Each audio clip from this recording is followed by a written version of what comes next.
Good night or good evening to everyone who comes on to watch. Hello.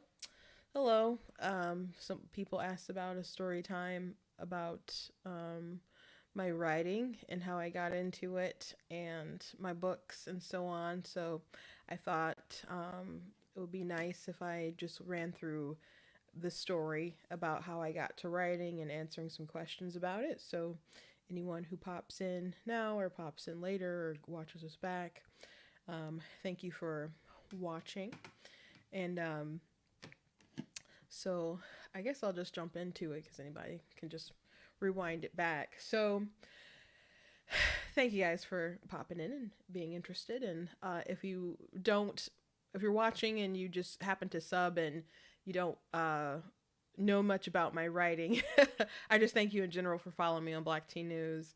My big love is writing, and if you follow me on Black Teen News, you know that I at least have some nonfiction books that I've talked quite a bit about. But I have over 30 books that I've finished, and I've have 17 that are published. So I'm going to be talking about how I came to do that and answer questions. So if you have questions about the process, you can write in the chat and so on. And I'll be looking at the chat and answering questions and stuff as I go along. So, how did I first get to writing? I first got to writing. I've been writing my whole life, I suppose. I started songwriting when I was maybe 9, and I started writing good songs later than that. Not everything is a masterpiece. But actually, one song that I wrote when I was 12. There's 7 kids in my family. 4 oldest would sing. The 3 youngest did gospel rap and stuff. But I put out an album. But no, well, we put out an album back in the day, and that album, one of the songs on there was a song that I wrote when I was 12, and I got to sing that across the country. And I've also sung that like in the Philippines and stuff to thousands of people. So that's pretty cool. That's pretty cool. So I've been writing for a long time. In high school, I started establishing sort of this dream to write a big action adventure cartoon. Really was into anime. I'm not into it so much now, but I do still like anime, enjoy anime. I like the idea of adapting a lot of my things that I do into anime kind of style, as opposed I used to want to do everything like live action, and now I don't quite feel the same way. So um if you're I still like it, the genre and stuff, and I just don't have the same passion that I did like years back when I was in high school and stuff. But I wanted to do like a action adventure cartoon. Thank you very much.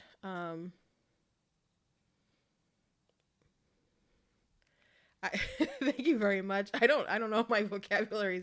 I don't feel like it's always so expansive. I think I can always get better. But thank you for saying that, and for people popping on. For those just popping on now, some people ask some questions about my writing and how I started writing and my process, and I know people are curious kind of how they can publish and other stuff too. So I'm gonna answer questions and to the best of my ability about how I did what I did and how other people can do something if they would like it to do it as well. So anyway, I wanted to write an action adventure cartoon series, kind of like Avatar: The Last Airbender, and so I started.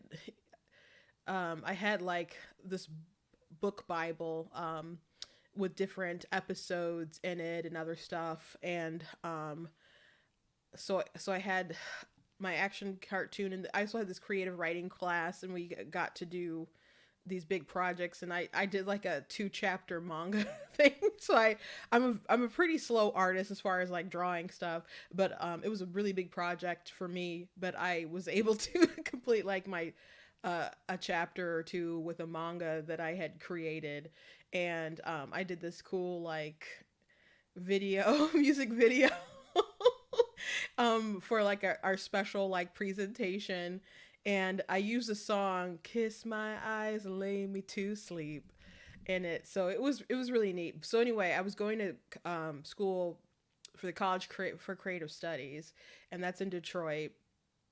And I was going for animation, and I didn't really have money to finish school. I was just kind of hoping that we'd be able to work it out as a family or something. But I really only had money to go through my first semester, and I had to kind of just drop out. And so so I did, acquire wisdom and other stuff that I got when I was there. But um, one of the first things that I did afterwards was I got hired to paint a mural at a church. And so it was a mural of Jesus praying in the garden. And so it was 8 foot by 11 foot. I had to build like a floor over a baptismal pool and then rent a scaffold because it was very large. And I don't love heights, so it was a big task. But anyway, when I was done with that painting, I took the money and I went to go buy a laptop because I kept borrowing my brothers to do stuff. And so I bought a laptop, and then with that laptop I finished writing my first book. So and I was determined, I guess, to start writing, because in the age of Twilight, when that started exploding, I saw some kind of news report or something that was talking about how Stephanie Meyer was going to be like the next J.K. Rowling. And so my sisters were really into Twilight, my younger sisters. So I was like, well, let me read this and see if this is something that I could do. So I read Twilight, and then I was like, I can totally write a book. I felt pretty confident that I could pin something to the page, and I started typing. And so within 6 months, my first book was finished. And so my very, very first book is not published. I didn't want to publish that myself. So I did pitch it to different places, and I'll talk about like the traditional route and things you can do and versus like self-publishing and stuff. But I finished my book. I started sending out query letters, and I got good feedback from agents, and people said, "Oh, this is really good, and you should find success, when it's out there, but it's just not for me." And I didn't understand. I guess they could be just letting me down gently. I guess that was letting me down gently. But in my mind, I'm like, if it's good, if you like it, and you think it's going to be successful financially or whatever, I'm like, how, you don't want to be my agent? But I'm like, okay. So I kept, sending queries and stuff to different, people. So FYI, you can't just like send your book to different publishing companies, not like large ones or anything. You can't just send them to like Penguin and Random House, and all of them have like different subsidiaries and stuff you want to look into anyway.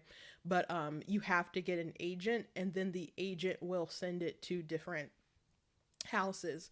So I got a subscription to Publishers Weekly, and they had like a list of different agents, and they have like a big book you could get, or you just look through it on their like digital platform or whatever. And so I would send, you figure out what sort of requirements each agent has to send it, because some of them want a whole chapter, some of them just want like a certain amount of words, some of them just want a first couple pages or whatever. Some of them want a summary. So all of them have different directions, and you want to be respectful of their time and make sure that you follow directions.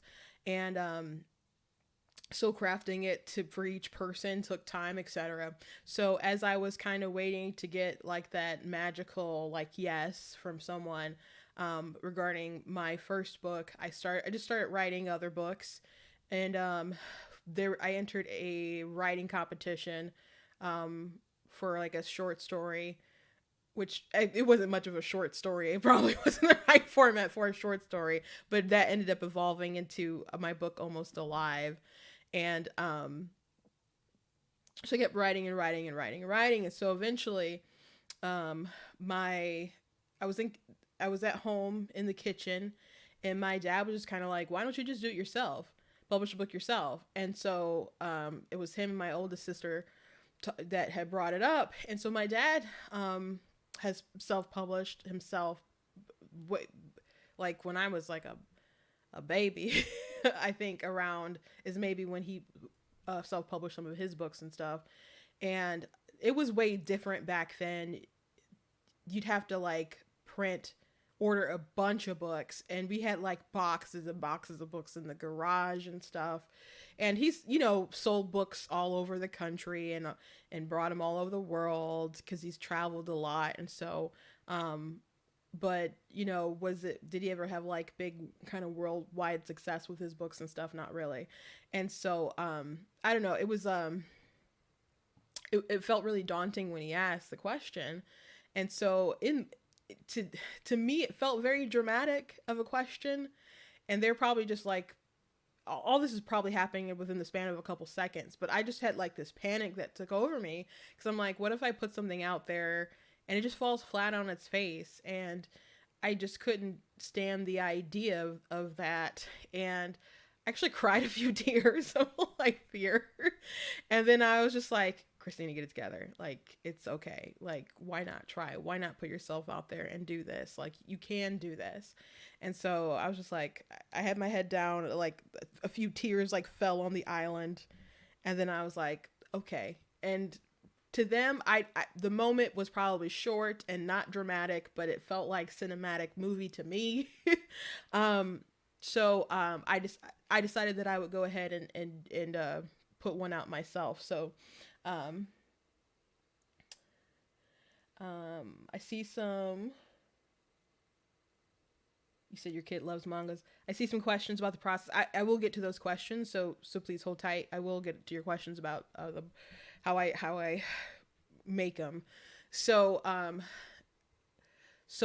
decided I would go ahead and put out my book. Now I mentioned the very first book that I wrote is not published.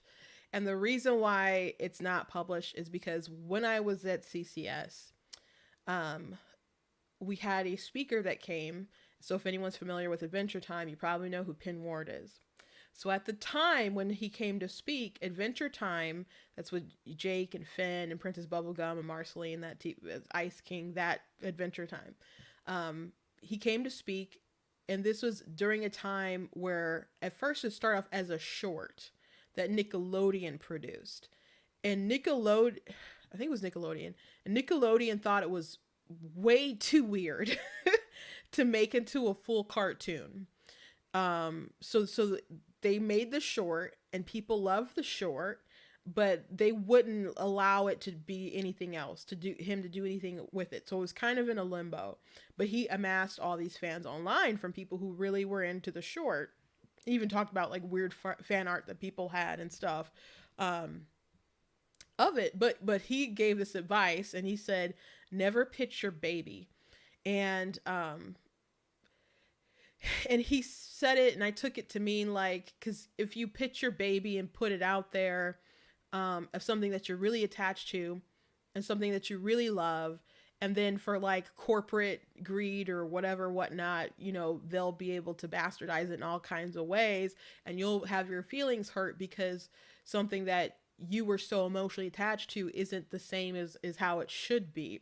And so if it's something that you really care for and something you really want to protect, you want to kind of hold that closer to the chest until you're in a position where you can put something out and you're more established and you can have more kind of creative control. Funny thing about the Adventure Time series is he like wrote that screenplay, not the screenplay,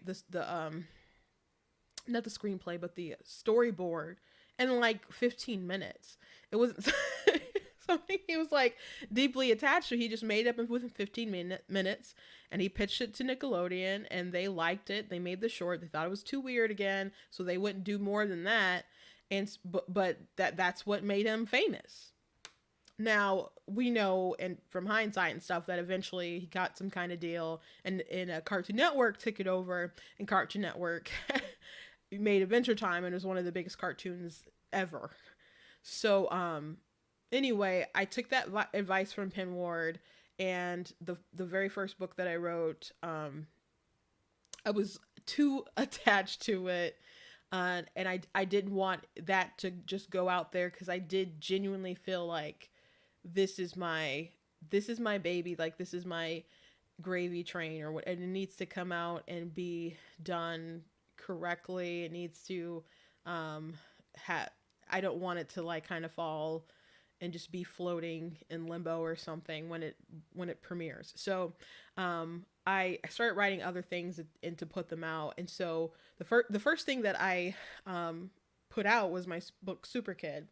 And so Super Kid is loosely based off of stories about my dad. And so my dad would tell all these stories, just all kinds of different stories in church, but he would tell stories about his childhood. I'm like, well, let me take some of those stories and actually make it into a book. So I took a couple of his key stories and tweaked some things, and I made Super Kid, and I wanted someone to do some illustrations because it's a chapter book.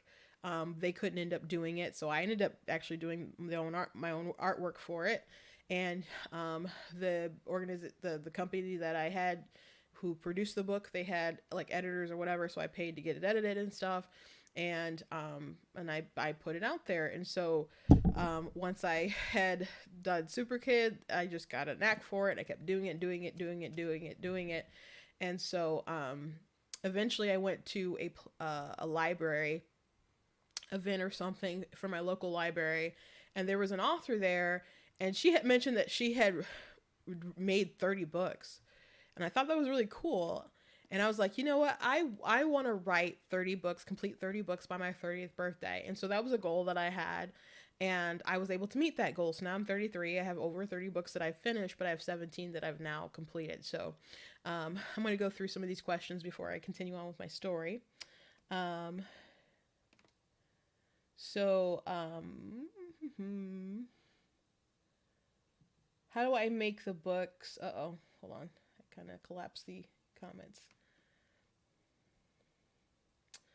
How do I make the books? Word doc, screen, uh, PDF. Doesn't matter how many copies must a book sell before it is enough money for an author to pay rent.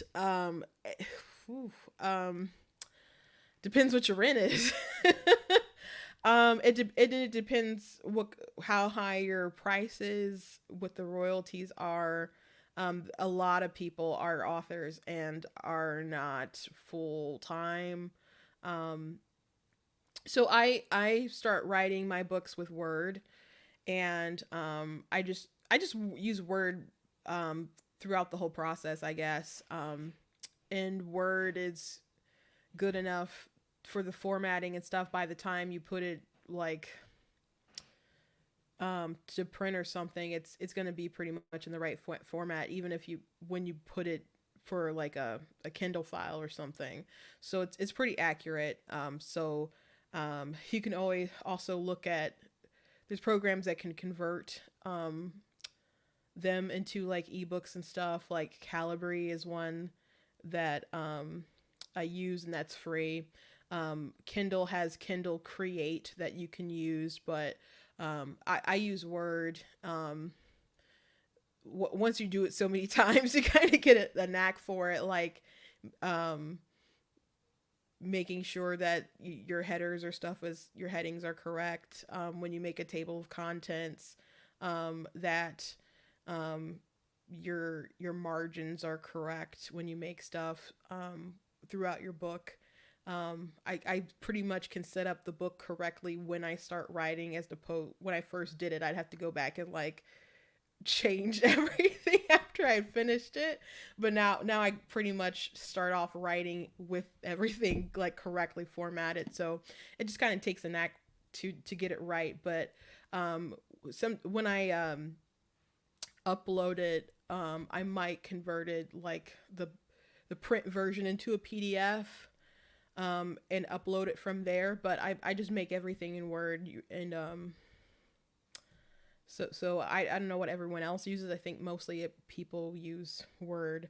As far as how much a royalty is, um, and how much do you have to? Well, there's so many resources about and videos about what's the right price for your book. Like, what's the genre? Who's buying it? How well known are you? How large is the book? And like a lot of print books, you might be making like anywhere from three three to six, seven, eight. I don't know, dollars on. If you're going through like a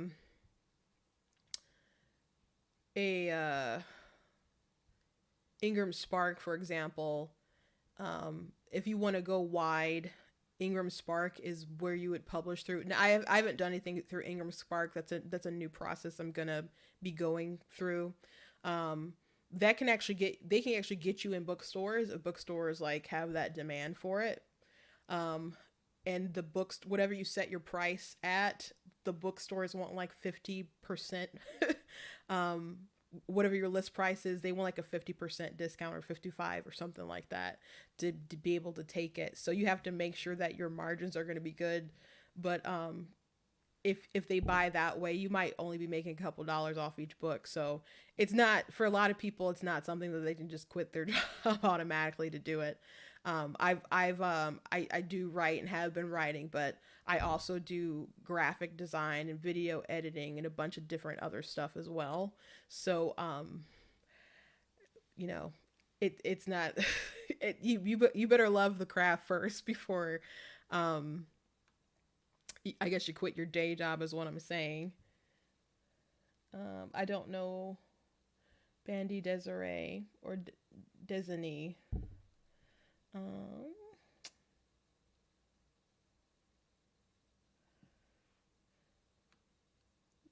Very cool. You're making a fantasy book. Oh, you guys are talking to each other. That's cool. That's cool.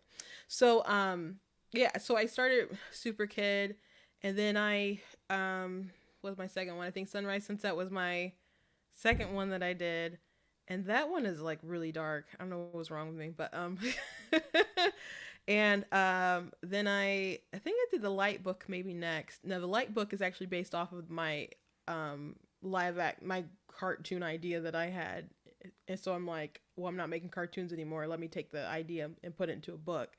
And then I think I did Almost Alive, and I kept writing and writing and writing and writing. And so I didn't start writing like the nonfiction stuff until pretty late. That's um 2021, I guess.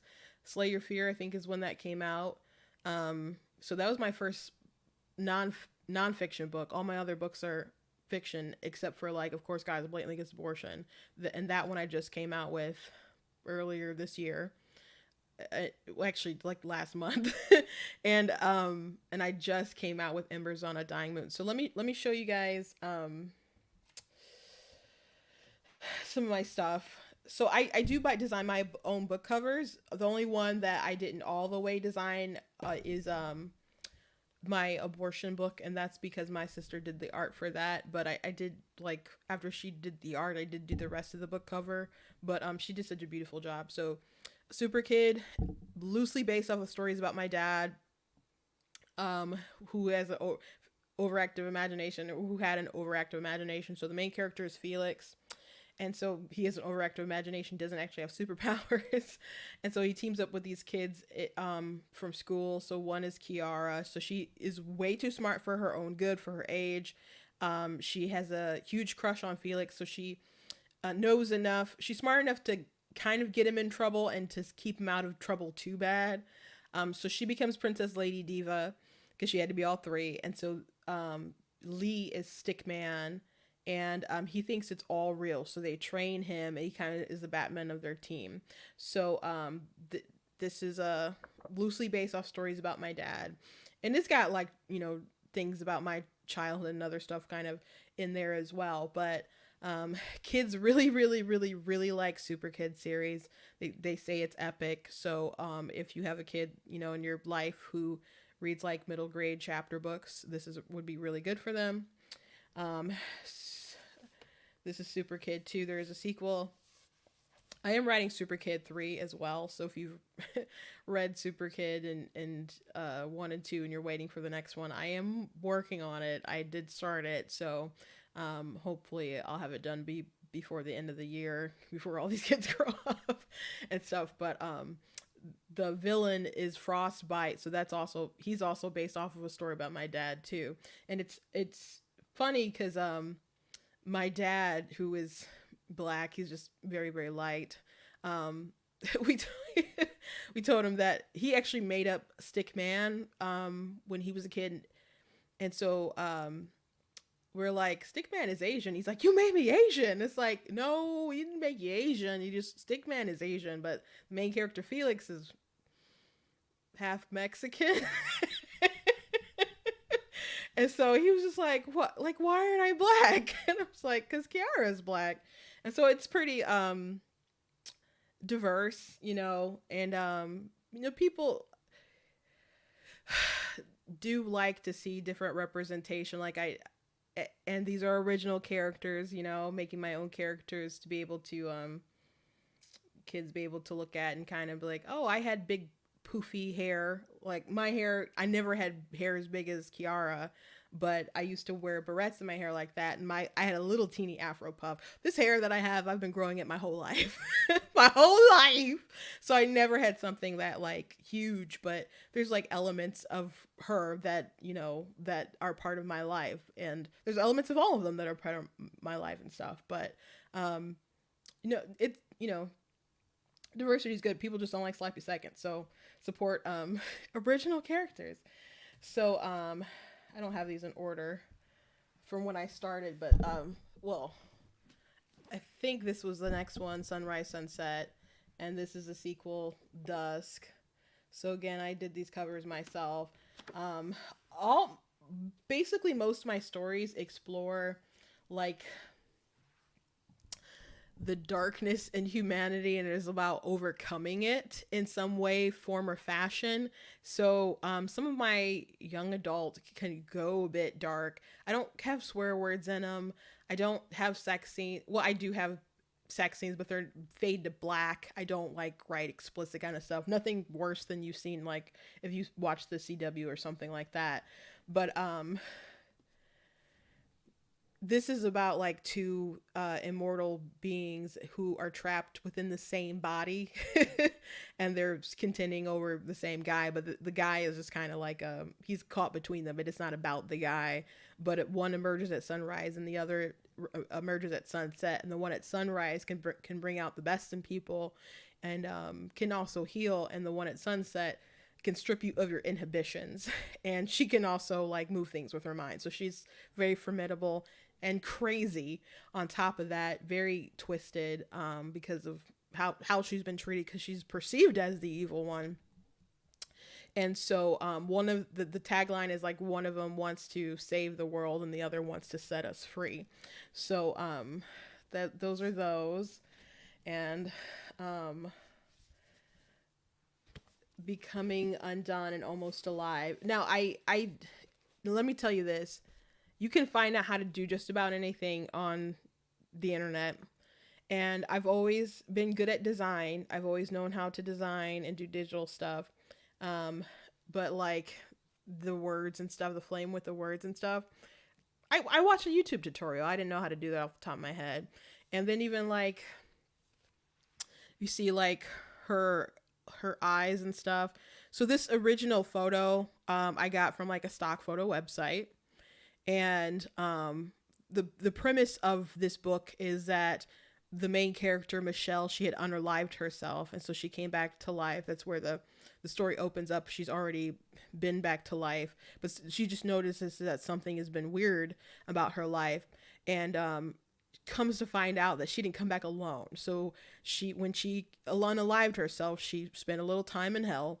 And so when she comes back, there's a demon that's attached itself to her soul. And every time she commits a sin, the demon takes a piece of her soul. And so she meets this guy named Julian, who's on the other cover here. And he actually has the same condition, but he's learned, or thinks he's learned, how to overcome it. So he tells her that he will help her tame the demon, basically, if she will agree to become a demon hunter. And they have this kind of I hate you relationship at first, of like a frustrated like Padawan master kind of thing. And then then they obviously get together, but it's a tumultuous kind of relationship thing. But the the demon sort of eye thing, I looked up a tutorial like how to do that and stuff on YouTube. So um I design my stuff there's a bunch of free software that people can use and get, but the best stuff to get, at least in my opinion, is still like Adobe software, which isn't cheap, but because it's been around for so long and it's kind of like a staple in the industry, there's so many tutorials on how to do stuff, learn stuff. And there's also sites where that you can get like different filters and different um, plugins for different art and stuff. And I'll when I get to something that I use, I'll show you. But yeah, I thought it was a really cool cover. Um, and then the second one is similar, but I didn't have another mirror one, so I had did like the broken glass. And I would see people pick up this one at conventions. I'm like, why are they picking up this one first? Because the other one was clearly like arranged in front of it, like that's the first book, this is the second one. And people would be like, hi Kai. I'm like, oh. So um and I like his I think I used like the burn tool and stuff on his, like, to make the like that mascara and stuff around his eye. He's kind of like a emo is kind of a strong word, but he kind of has a bit of that style to him, which Michelle's not fond of, but she falls in love anyway. Let me get to that later. Don't have these in particular order. Then I have the queen. Looks kind of a bit of old fashioned as far as like the cover and stuff. People really like it though. If I probably would have changed the font. Maybe one day I won't, but that's the cover for that one. Which this is basically just a stock photo. The font, I made it like grayscale, and the white light thing, I just painted it on like Photoshop. So the premise, around the world there's these inhuman colonies, and so each one is like from a different kind of races, like, and this is kind of like the one where like the Caucasian kind of queens are. And so in her colony it's ruled, but there's always a queen, and then there's a virgin queen who's supposed to take over from that queen when she comes of age. So she was the virgin queen, and when she came of age, her elders made something happen. I don't want to give too much away, but it awakens a dark power within her. So she's kind of a bit like a succubus. Not quite, but I mean, she can suck your life force out of you. So I, kind of like it. So that's kind of what that is supposed to be in the story. So it's a bit of a coming of age story about a young woman who is really from a very abusive abusive environment, and how she wants to change things for herself, for her people, find love, like real genuine love, and change things. So it's romantic, it's dark, and it's got action and other stuff in it too. As far as the action though, it's really like pumped up. This is a sequel. You don't necessarily have to read them in order. So this is an Asian colony. And so you're only supposed to have the queen and then the heir, like the virgin queen. But the queen of this colony made 10 different heirs. And so the premise of this series is based off of bees and bee colonies. And if you have more than one queen bee in the colony, they will attack. So that's kind of where it evolves into a Highlander. There can be only one. And so one of the queens, the empresses, is is favored by her mother and is the clear favorite to be like the one who's going to take over. She doesn't want that, and so, but she has to end up fighting her sisters for her, like, her survival. So it's a very cool book. Very, very, very, very, very good. So I do have a book trailer. Actually, I do have it. Let me play it because I do have it queued up. So this is my book trailer, and I did make my book trailer. A lot of I guess all the footage I basically got from a stock photo website. I had a subscription to one site, and other stuff I just paid like clip by clip by clip, and I paid to have the music. Though YouTube is for certain to ding me on the copyright, but I'll just have to be like, I have the code, darn it. And so I also did the voiceover as well. So I've been doing video editing for a very, very long time. Basically, saying my whole life would be a bit of an exaggeration. Saying at least half my life would not be an exaggeration. For as long as I've been doing video editing. So I've seen other book trailers. Some book trailers are okay, some are not great. I think this is like top notch, if I gotta say. So here's my trailer for The Empress. When I was young, I learned the price of being born with a destiny. My mother raised 10 extraordinary daughters. But to be extraordinary requires particular sacrifices. Only one heir can inherit her great and terrible power. And my mother's favor is a burden on my life. Can I be the empress of my own heart? My own destiny, to live and love with the freedom of an ordinary woman? If I'm not strong enough to stop the upcoming battle, I have to prove I'm strong enough to survive it. Even monsters have gods, nightmares, and champions.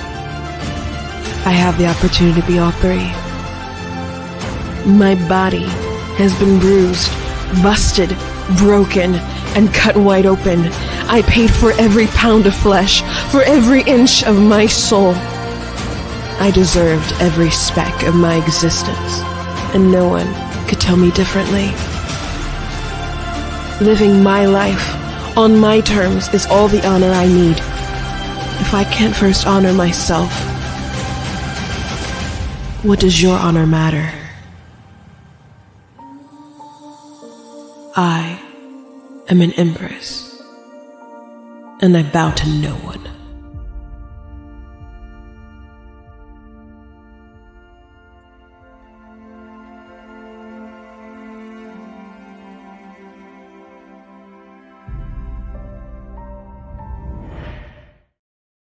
Yay, that's the book trailer. Worked very hard on it. Was very excited when I got it done. So, trying to see, before I go into my big series, I want to show these next. So, this is the color of God's eyes. So this is an example of where I got like a filter and stuff.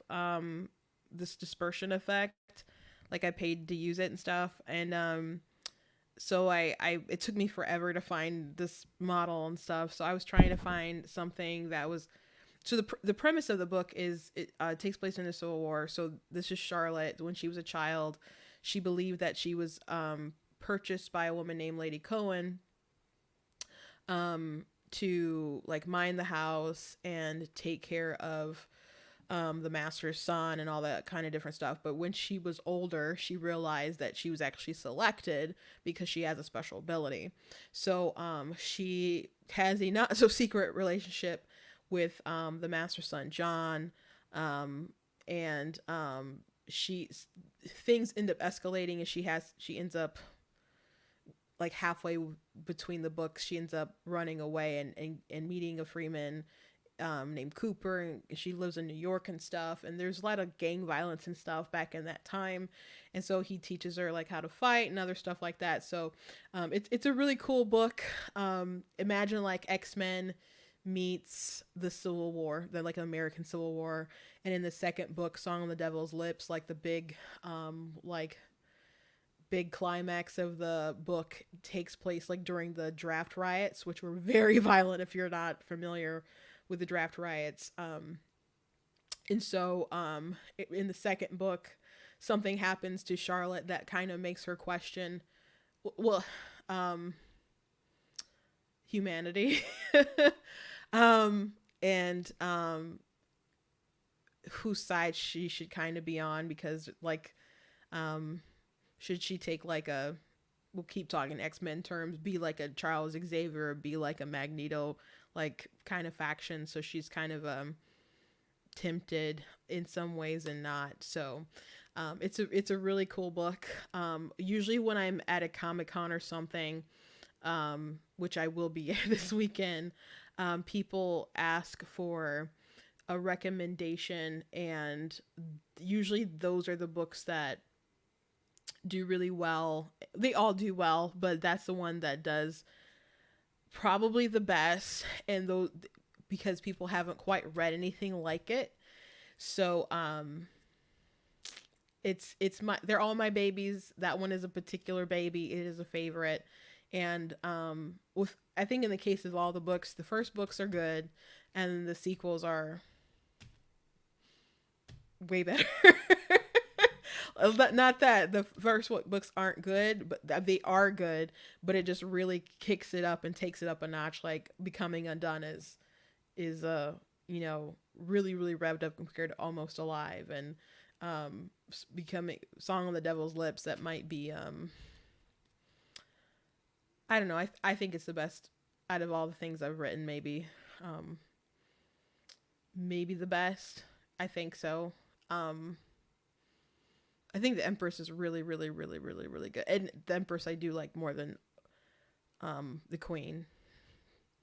And again, you don't have to read them in order. They are in order though. there are things that happen in the first book, and then the second book happens. You know, so you'll miss something. It's probably not a huge deal, but you should read them in order. But the Empress is it feels different than the first book because it is like a whole different colony. But the Empress is much better, but they're both good. I just really like the Empress.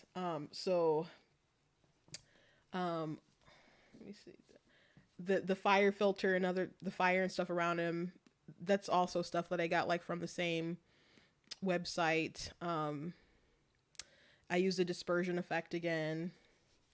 And then I added like, I had to do like the effects, and then I think they flattened the page when it was finished. So then I had to like delete what was around them, and then I like added a light behind her to, I don't know, give it more depth and other stuff. So I really like this cover. I like all my covers pretty much, but that one I'm really proud of. And so let me look back at the comments, see if there's anything.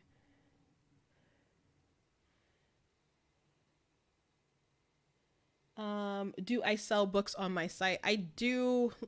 I just kind of realized that my handle says Black Tea News, and I should have changed it to Ninja Dust. Let me see if I can change it really quick.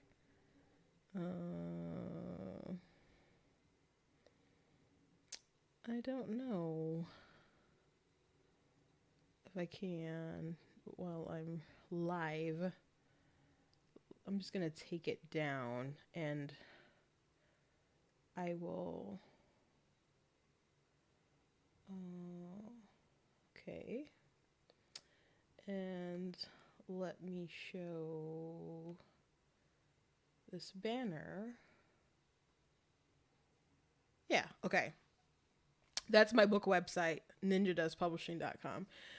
If you go to Black Tea News, though, there is on the merchandise page, there's a banner with my book website on it, but that's my actual book website. If you look me up on Amazon, look up my name, you know, Christina Elbar, you can find me. I know people who follow me for Black Tea have gone and followed me on Amazon.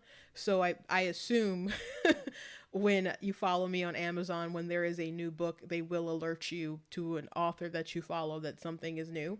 I assume that is how it works, but that's my website. Oh my gosh, thank you very much for the sticker. Appreciate that. Appreciate that very much.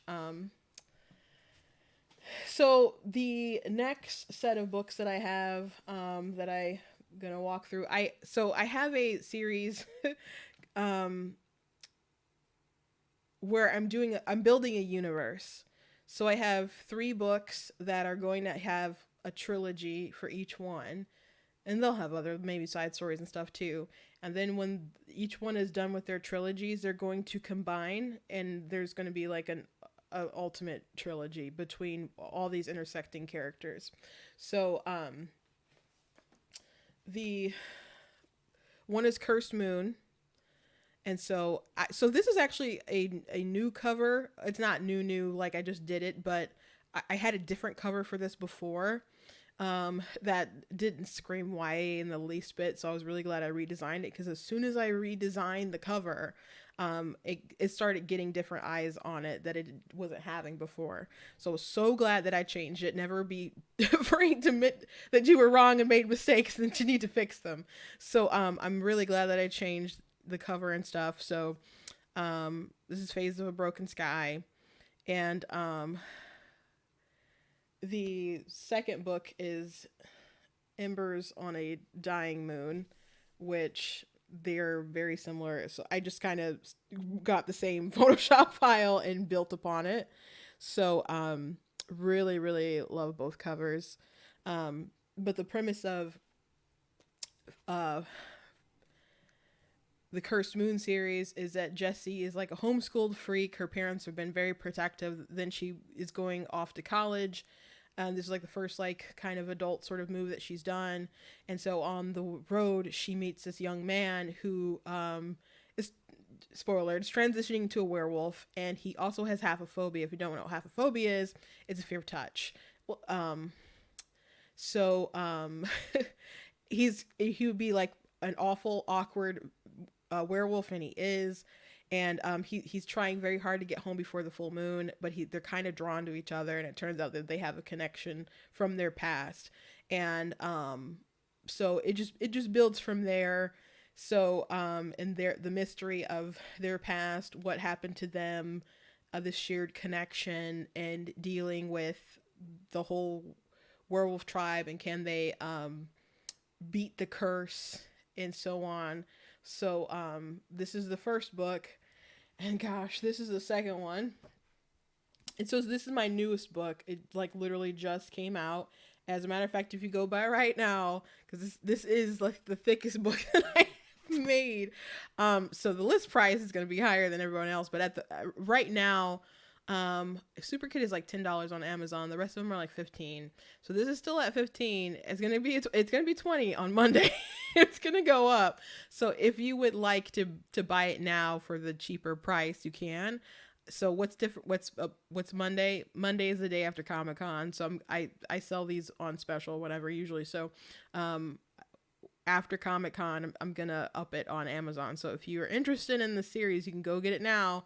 While it's a little cheaper. And so actually when I came out with this, Amazon had like a sale for this one, for the paperback, and they had it like listed at like $4. And I don't know if that's some kind of series sell that they do, but it didn't last long, and maybe it lasted like 12 hours max. But I know some of you got in on the deal, so kudos to you. But I really like these covers. So then in the other books in the universe, I have Anubis, which is his Cursed Blood series. So the premise is that this kid Randall moves next door. He lives there, and a woman moves next door named Anubis, and she's very different than anyone he's ever met before, etc. So she is kind of looking. She's someone who likes a project, And so she agrees, to give him a couple tries to entertain her. And so she likes him. Um, and she's kind of disturbed because he's fitting into her world like a little too well, and she has some very protective men in her life that make things very difficult for Randall. And so I'm just gonna give a big spoiler. I think I'm gonna do it. I think so the vampires in this story, um the origin of it is the curse of like the angel of death from like the Bible, um that they didn't stay dead. So that's the origin of it. Anubis is actually like the male kind of name of this, so that is addressed if you're like a big Egyptologist, like, why is her name Anubis? um he does mention like, isn't that a male's name? And she's like, well, my father wanted a boy. And he's like, oh, was he disappointed? She's like, I never disappoint, darling.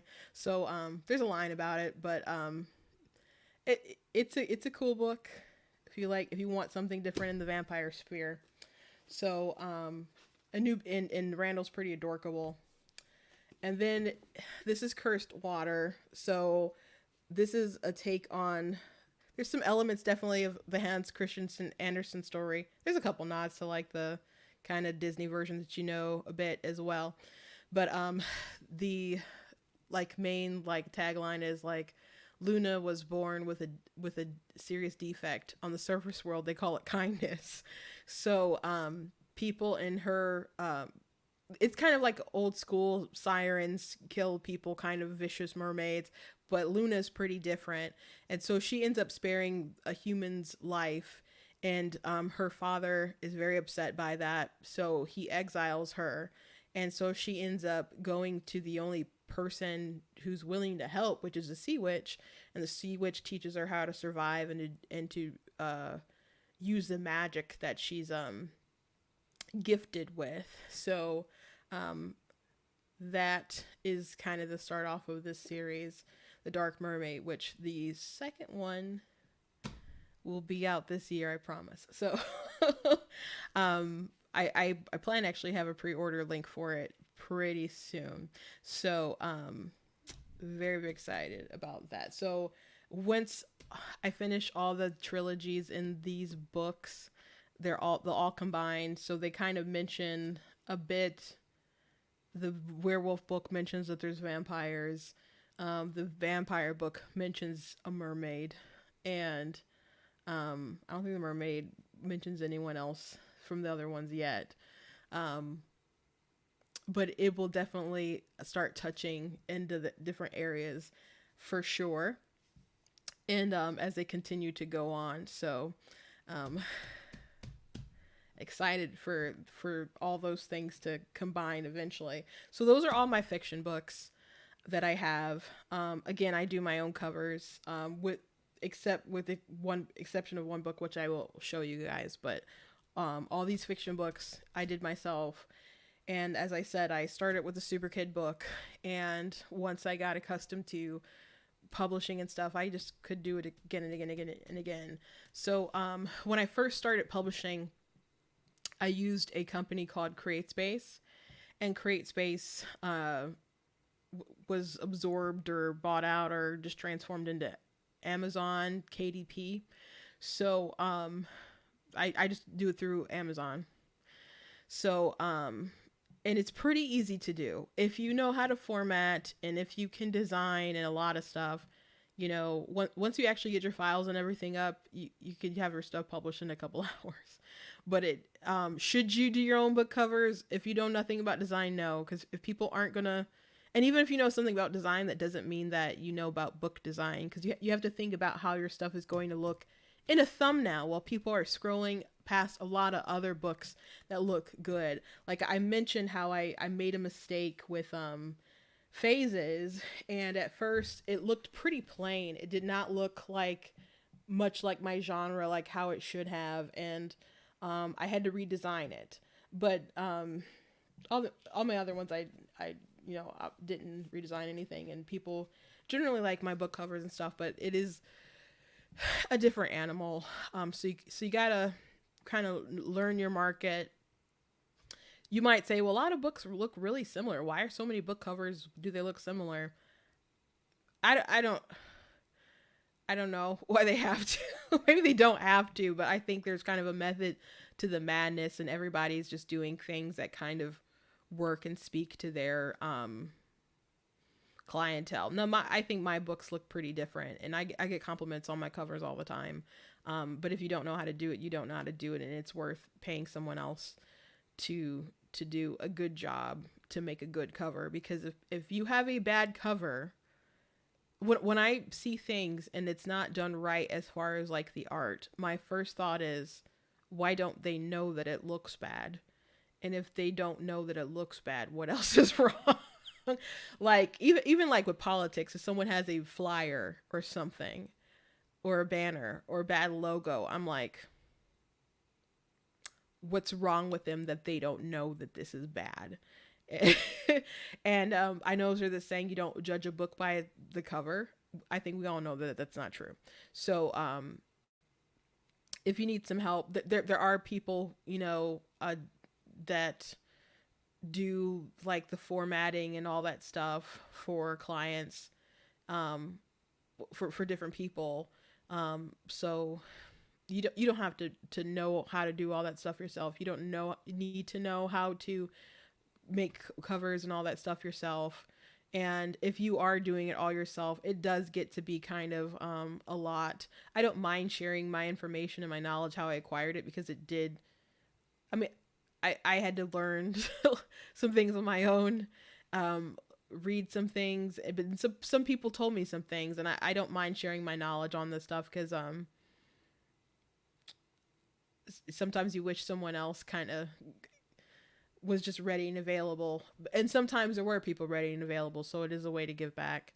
So but if you want other people to do the work, you have to pay them. So it is an investment when you make your book, paying to have it edited and paying to have people design stuff and format it and etc. And making it is only the beginning, and then you have to go through do marketing and try to get and do the hustling to get someone else to buy it. There's definitely benefits to going the traditional route and getting that, money paid up front for your book, the advance, and, having the company set up tours or all kinds of different stuff, and doing that marketing, and you just kind of waiting for it to sell and do its thing. If you decide to go your own way, you are that person.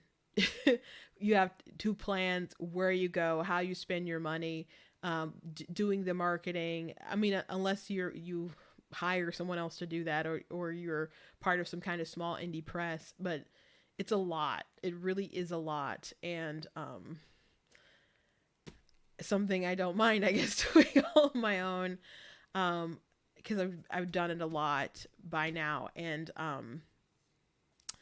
I do have to say, I'm appreciative of people who are following me from Black Teen News and are interested in my stuff and have gone and read my books and, followed me on Amazon, etc. And building up platforms in other kind of ways does help. Eric July, for example, made like $3 million on his comic book. One, because people do want new good material that they don't deem as like woke or whatever, but a lot of people wanted to support him in his endeavor.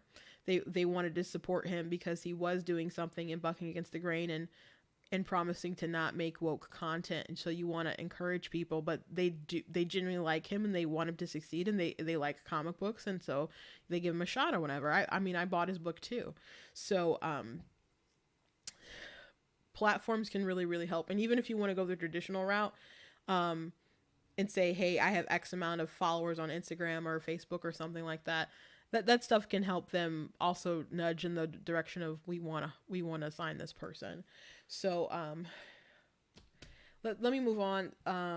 Oh, you know what? Yeah, my last two. So I went through 15 of my books. So the first nonfiction book that I did was Slay Your Fear, which I just got the idea because people to write this because um, people were losing their mind during COVID, and I'm like, people need to chill.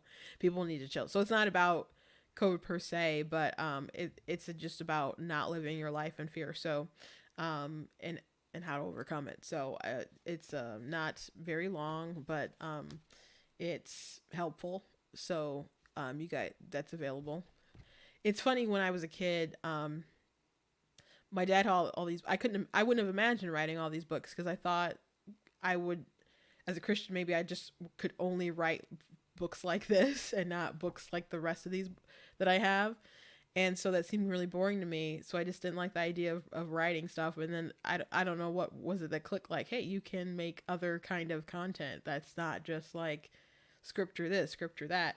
And so eventually I got to writing a faith book that's very entertaining. It has a lot of good stories and other stuff like that in it. And my big project that took a year to write. Usually I can write a book within 6 months. That's like my normal time. The fastest I've written a book was like a month, which was The Color of God's Eyes. And I don't know how fast I wrote Slay Your Fear. I don't remember. It must have been pretty quick though. Whoop, upside down. But this book took like a full year. I wanted to have it out before the election last year, but I was so busy working on election stuff that just wasn't in the cards. Sourcing and it took a long time.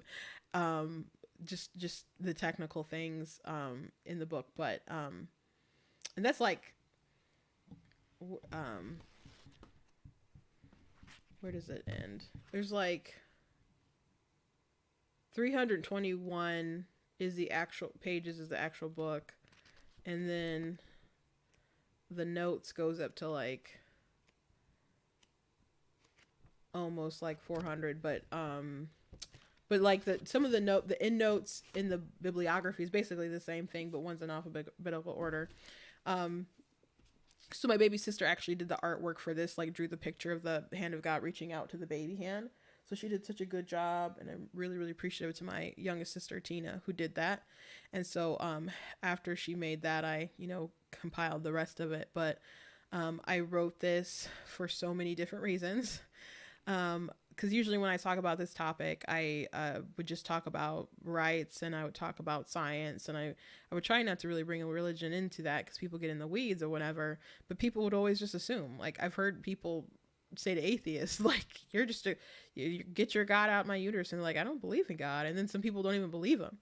And people start bringing up things like in the Bible that just saying stuff wrong, like life starts with first breath. I'm like, that's not what it says. And I just had to keep debunking things. And so I kept making videos, and then I started making articles, and then eventually it just transformed into a book. So it covers,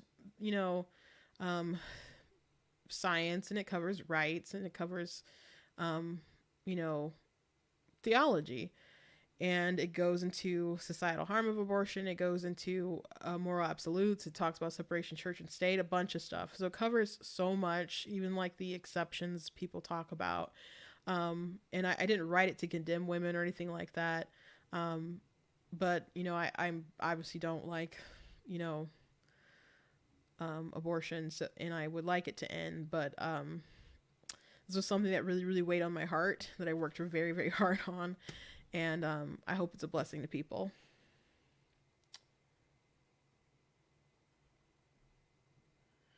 Oh, thank you very much. If you don't mind, I'm gonna just pop that up. I thank you for enjoying my videos, and yeah, I try to be really honest about, well, everything pretty much.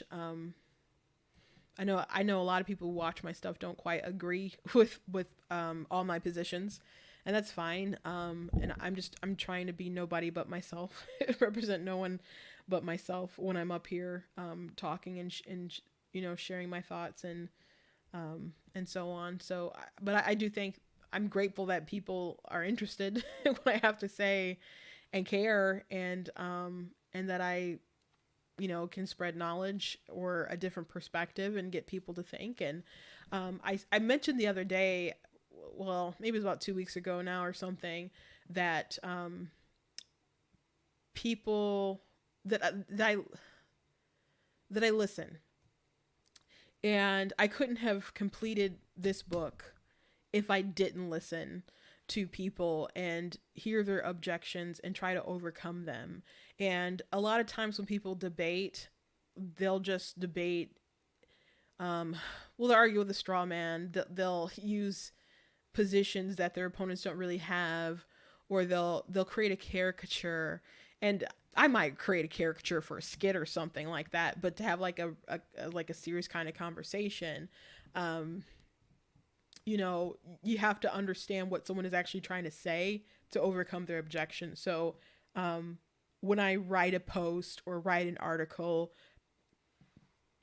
about like a tough topic, I'm really trying to overcome objections or get people to think. Like, I don't know everything, but I try to talk about things, that I can speak kind of competently on. So if I write something, I'm trying to usually make a strong case. And so I can't do that if I'm misrepresenting the person that I'm trying to reach. So you really have to listen. So I said the people who have a difference of opinion, particularly with the abortion issue, that listening to people has made me better. Like, I don't agree with the pro-choice argument, the pro-choice side, but I couldn't have produced this or if I didn't listen and try to meet people where they're at and hear their real concerns and hear their real issues and see them as human beings. I wouldn't be able to properly respond to them if I didn't care and didn't listen. So I'm glad that the opposition has made me better and has helped me to produce a good product. I believe it's a good product. And I hope that I can do the same for people who don't necessarily agree with me. And I'm glad to see comments of people who say that I've convinced them with certain things or have challenged their minds with certain things. So it's a privilege to be able to have this platform that it's grown very quickly. Not quick, like from the beginning, not so much from the beginning of when I started, but as of lately, it's kind of like really boosted. But I appreciate the folks who's helped me get there.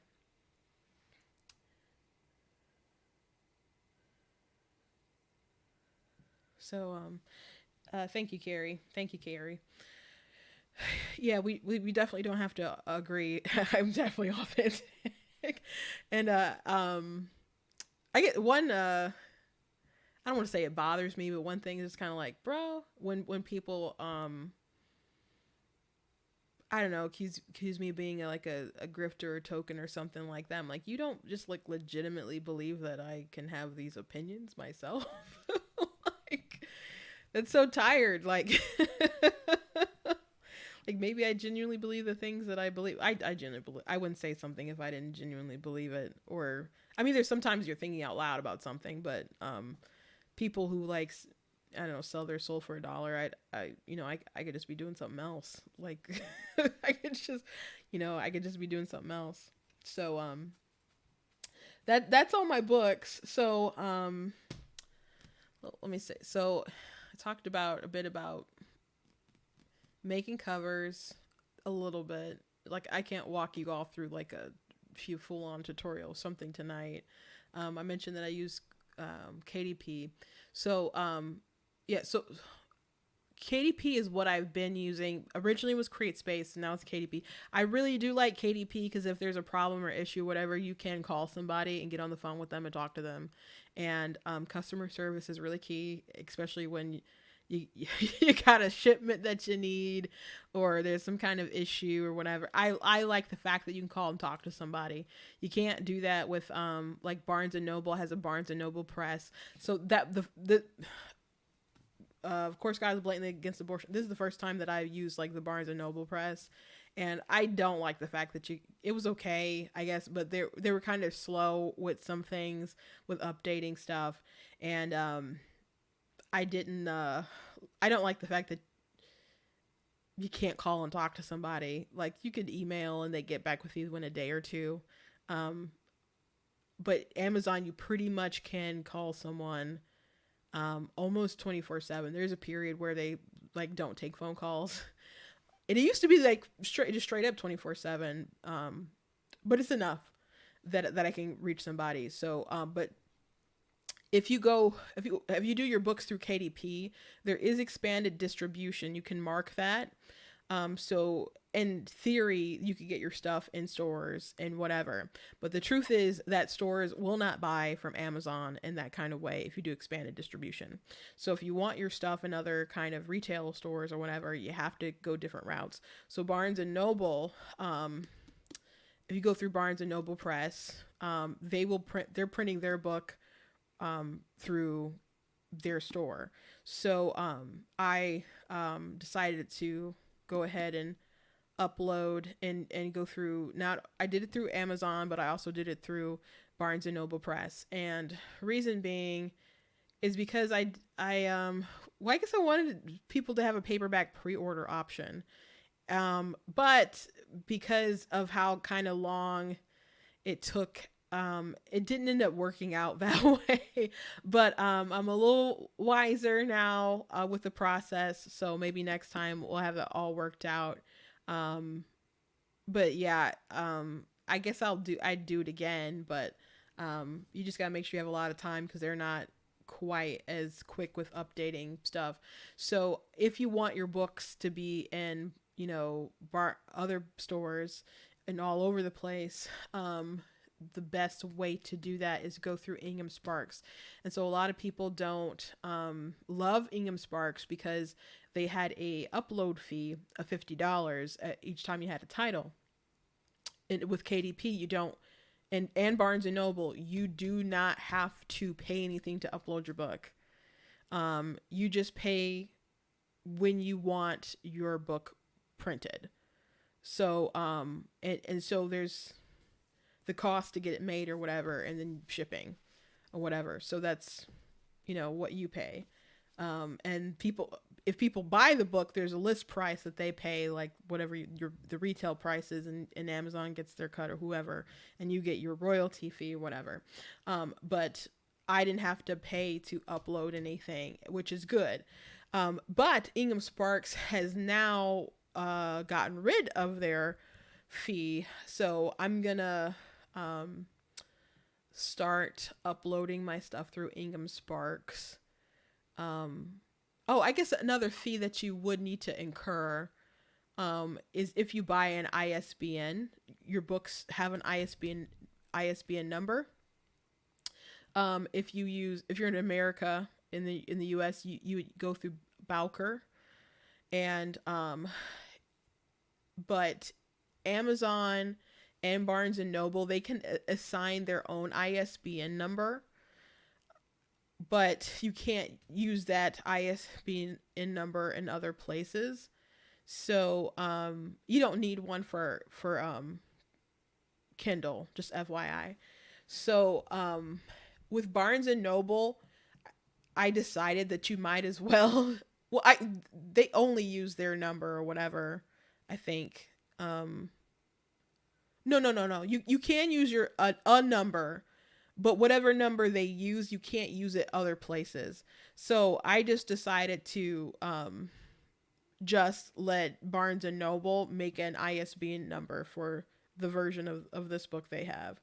But I did buy an ISBN number for this, and I used it for Amazon, so I can use that on Bowker and other places as well. It's just with Barnes and Noble that they use their own, and because they're only going to print it with their printer. So I just use theirs, so I wouldn't have to use one of mine and basically waste it on Barnes and Noble. So I'm gonna put this through Bowker, and I'm gonna do some hardcover copies too, and see how that goes. So that'll be my first experience with Bowker. So once I do that and it's submitted and it's all good and stuff, um, if people wanted to, if a store wanted to pick it up and have it in their store, they can. Um, and if you wanted to order it from like Target or something, you'd be able to do that. Actually, my show today, I did talk about Target and how much I don't like Target. But one thing people were talking about boycotting, and I didn't really push or anything, but I definitely understand people doing it. But I don't really shop at Target. I didn't love it when I worked there, and I certainly don't love it now. But one thing I do plan to do is I do plan, like I said, I'm going to put this on Bowker. I mean, not go through Bowker. I'm going to go through Ingham Sparks, and I'm going to upload it so people can, different stores or whatever can have it. And I'm going to buy this through Target. And I'm going to go to the store where I used to work, and I'm going to pick up my book from the store where I used to work, because I think that would be kind of cool. Especially because I call it the place where dreams go to die. And though it seemed like a very awful time to work. It was awful to work there, I guess. There were some nice people there, and who were also very supportive of me and what I was doing. People would buy my books, people came to my signings and stuff. But it wasn't a good place to work. But my dream didn't die. So, I think it would be nice to pick up a book there. So that's the only thing I plan to buy from Target for a very long time. So, but it doesn't have to be Target. It could be, I guess any retailer that probably has books that you could order it from. So, that's kind of my next journey, that I plan to go through. If anyone has questions about audiobooks, I have not done an audiobook. There are different platforms like ACX, that's one that Amazon uses, for like independent people who make audiobooks, upload stuff themselves. That's another next great adventure that I'll have to go into. I will record some of them myself. Actually, I started recording First Light Your Fear, but I just never finished it. But I plan to do audiobook for the abortion book and some of these fiction books. If there's like a big accent or something, I don't want to tackle it myself. But people do like when I read, so I'm going to give it a whirl for some of them at least.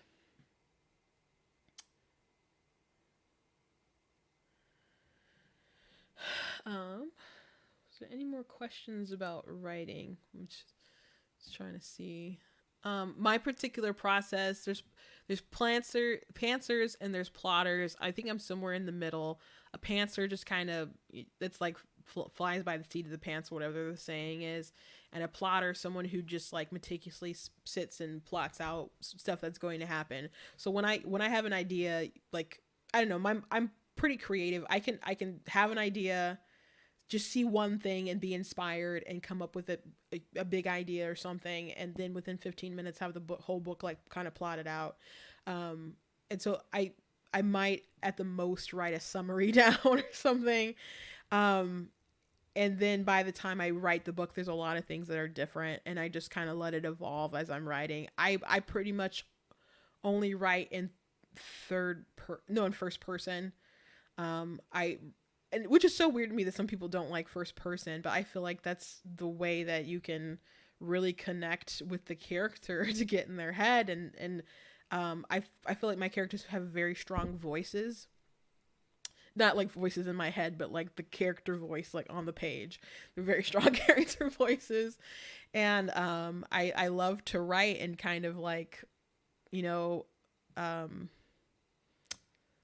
get into that headspace of what they'd be feeling or whatever, and pin that down to the page when they hurt, when they love, when they have joy, etc., and just express it. So I don't know how you do that without writing first person so much, but only one of my books is in third person, and that's the Light book. And in that book I kind of didn't have a choice because it's like an ensemble cast cast, and they're like all over the world. So I couldn't just have one character first person, because it just, you wouldn't be able to tell the story. One thing that does suck about writing first person is if there's a big battle or something, but someone's not present, you can't, how are you gonna write about it? So I'm just like, oh gosh. That kind of sucks, but I sometimes you can find a way around it. Sometimes it is what it is. You just gotta, they missed it because they weren't there or whatever. So but yeah, I like writing first person. Sometimes I would really, really like to plot stuff out, but sometimes I was so in love with plotting a book that I wasted time and didn't write it. So I just kind of like to just start putting stuff to the page. And what you write for your first chapter and your first a couple paragraphs and stuff, at least in my case, it's like really different, and I have to tweak stuff when I circle back to it once I'm done. But it's important to get something on the page. When I first started writing my books, I was working at Target, the store that I hated so much. No, I'm sorry. I guess I wasn't working at Target yet, but what was I working on when I was at Target? Super Kid was like released when I was like at Target and stuff. But like my other series and stuff I had already done. But I would go to work at 4 a.m. and I would come home, and I had to drive a lot of people around and stuff, but so my days were kind of like chopped up as far as like sleep and stuff. But I would just make time to write. People are like, how do you find time to write? You just make it. And I would type until I fell asleep, and I'd pass out on my computer with my fingers on the keys. And that's true. Like, my sister took a picture. I have it somewhere. But my fingers are on the keyboard, and I just fell asleep. And I'd wake up and I look at my document, and there were some sentences that didn't make sense. What I always joke about releasing a book called The Sleepy Sentences. And I call my youngest sister, and we'd have a big laugh about the things that didn't make sense while I was sleepy and typing. But you just got to make it happen if you really, really want to put something out there and get it done. Whether you're going to put all this work to kind of go the self-publishing route yourself, or you're going to, keep querying and querying and querying. Sometimes it takes a long time to get that yes. And you never know who might say this. Like J.K. Rowling got the yes because she was turned down quite a bit for Harry Potter, but the person who said yes, there happened to be a child there or whatever, and they read the pages and they wanted to know where the rest was, and like, oh, I guess there's something here. At least that I believe or that's how I heard the story. But with Stephanie Meyer, from the time that I think the whole kind of process of her writing it, getting it, published and stuff, it was just really, really quick. It was like less than a year, I think. And she had like nasty query letters and stuff, and agents rejecting her, which she kept a few, I guess, because maybe people were so nasty about Twilight, but people loved it and they latched onto it. So if you have a good story, I think you should tell it, but you got to sit down and find the time to put all the pieces together and get it out there. So that's basically what I did. And I gotta say that me writing has opened up. I've learned a lot. Definitely learned a lot, not just about the process, but about myself. And there were opportunities that I got to take and have, and doors that are open because I'm a writer, because I have so much that I've done. So I'm really glad that I've put all this together and went this route. As far as my first book, that was my baby that I didn't want to pitch. I feel like I'm at a place where I could do it now, but it needs to be rewritten. It's really dated, and now it's dated because I wrote that in 2008, I guess. And so there's different references and other stuff like that are old and whatnot. So I'd have to rewrite it, and I've written so I've written 30 plus books since then, so my writing style is a bit like, not a bit, it's a lot more refined. So I'd have to rewrite it, and when I find the time to do that and release that, I think it'll be great. And I hope people really enjoy it, and I hope it was worth the wait for folks. So please do audiobooks. I will. You said you read 20 to 50 books a month on Audible. Huh. Yeah, I feel like sometimes I worry if I'm just allowing a lot of money, just leaving a lot of money on the table by not having audiobooks.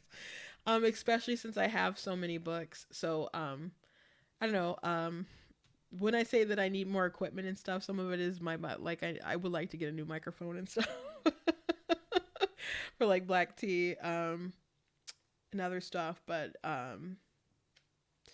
yeah, that's definitely, like I said, that's gonna be another next big adventure for me, doing audiobooks. And I think I'll start with my nonfiction and go from there. It takes time to make and produce, and but my sister's good at producing audio and stuff. We're a musical family. Um, I feel like audio has never been my strong suit, but like mixing, but I'm sure she can do a good job.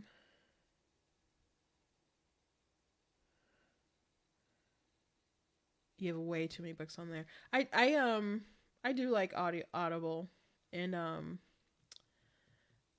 the Audible is not the only one. There was one author who took a stand against Audible and was putting their library in other places, because if you're not exclusive to Audible, the royalties they give you are kind of low.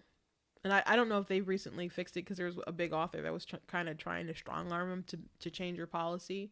But they want you to be exclusive on Audible, and if you're not, the royalty, I think, is a pretty drastic difference. So I I don't have anything ready yet, so I haven't looked into it recently. But yeah, I guess I should really go ahead and make that plunge.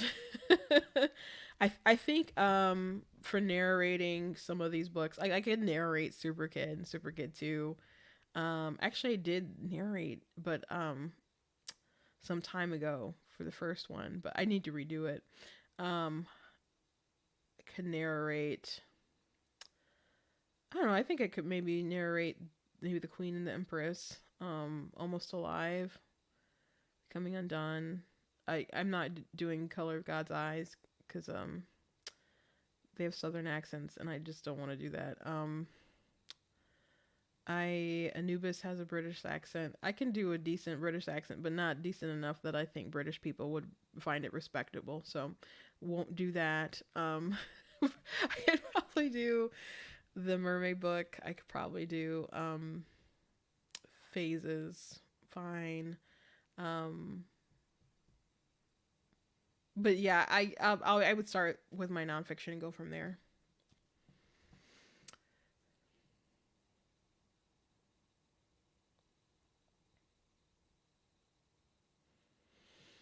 Yeah, no, I would definitely do Super Kids. It's gonna take some time. So, I don't think, if there's no more questions about the books themselves, I'm gonna go ahead and call it a night, because it's like 11 where I'm at, and I got a long day, a long weekend coming up. So if anyone's interested and is in the Metro Detroit area, I will be at Motor City Comic Con this weekend selling my books and stuff. So it'll be really cool. Um, I like going to conventions and talking to people, and I don't love selling. I was a salesperson for a bit. When I left Target, I went to go work in sales, and I had to push myself outside of my comfort zone every day. I mean, I enjoy talking about my books, but I just don't love selling. But I do decently enough there, and meet new people, get them interested in my stuff, that maybe they wouldn't have seen otherwise. And so I like to get more traveling. Unfortunately, the country is just so crazy right now and so dangerous. Me and my sister talked about going to New York Comic Con, and I was like, but they stabbing people in broad daylight. She's like, broad daylight. I was like, yes, broad daylight. Like, we went to BookCon a couple years ago, and I'm like, this is Hell's Kitchen. It doesn't seem that bad. I'm like, what? Why they make the Daredevil series all dramatic and stuff? But I don't know. There's so much kind of crazy energy in the air that I don't know. Um, a lot of these like big cities where they have them, I don't know about going, and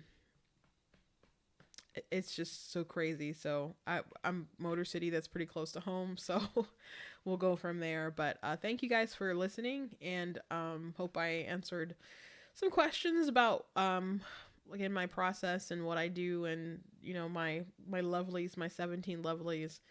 I think I have like 33, 34 books or something like that. I have to look at all of them to get the number straight. But I will have also picture books, like children's picture books out sometime. I have stuff completed, but my sister is working on like the artwork and stuff, so that's stuff I'll be happy to have out sometime in the future.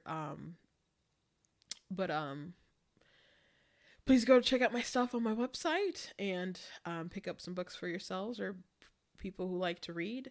And I'll continue pumping out my books, and I look forward to doing that, and maybe signing for one for you in person sometime in the future. So God bless. You guys have a good night, and I will see you next time.